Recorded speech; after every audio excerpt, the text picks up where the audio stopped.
శ్రీమాత్రే నమః. ఇవైతే జీడిపప్పు, పచ్చి జీడిపప్పు. జీడి మామిడి పండు నుంచి ఈ గింజలు అనేవి అయితే వస్తాయి. జీడిపప్పు ఇలాగే వస్తుందట.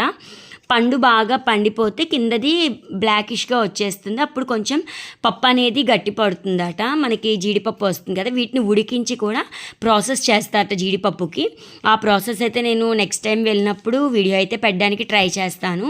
ఇదిగోండి, ఇలా పచ్చి జీడిపప్పుకి కాయలు కోసి తీసుకోవాలి. ఇది కొంచెం ఆయిల్ అనేది రాసుకోవాలి చేతికి, లేకపోతే పొక్కిపోతుందట దాని ఉన్న జీడి అనేది. అయితే జీడి మామిడి పండు కూడా టేస్ట్ చాలా బాగుంటుంది. ఇప్పుడు పిల్లలకైతే తెలియదు. మా చిన్నప్పుడు అయితే మేము చాలా తినేవాళ్ళము. చిన్న తిరుపతి వెళ్ళేటప్పుడు అయితే చాలా తోటలు ఉంటాయి, జీడి మామిడి పండు తోటలు. మేము అక్కడ కొన్ని తీసుకునే వాళ్ళము.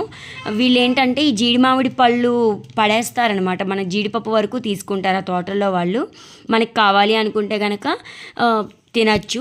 సీజనల్ ఫ్రూట్ చాలా హెల్త్కి మంచిది అంటారు. ఇప్పుడు చాలా వరకు అయితే వస్తున్నాయి, బయట సీజనల్ ఫ్రూట్స్ అయితే అమ్ముతున్నారు. ఇదిగోండి, ఇలాగా నేను జీడిపప్పు అసలు టేస్ట్ చూద్దామని చెప్పి అయితే అడిగాను. మా అమ్మగారు అన్నారు పొక్కుతుంది జాగ్రత్త అన్నారు. కానీ టేస్ట్ అయితే నార్మల్గా ఉంది. దీన్ని వేయించుకుని కూరల్లో వేసుకుంటారట. నేనైతే వంకాయ కూరలో, పనసపొట్టు కూరలో అలా వేస్తారట. నేను వేయించి తిందాంలే అని అనుకున్నాను. ఈరోజైతే మా ఇంటికి వచ్చేసాము వాటిని తీసుకుని. ఇదిగోండి, ఇలాగా జీడిపప్పునైతే డివైడ్ చేసాము. దానిపైన ఒక లేయర్లా ఉంటుందన్నమాట, అది కూడా తీసేయాలట. అవంతా క్లీన్ చేసేసాక జీడిపప్పు అయితే ఇలా ఉంటుంది. ఈ వీడియో మీకు ఎలా అనిపించింది అనేది కామెంట్ సెక్షన్లో చెప్పడం మర్చిపోకండి. Please like, share and subscribe my channel. Thank you for watching.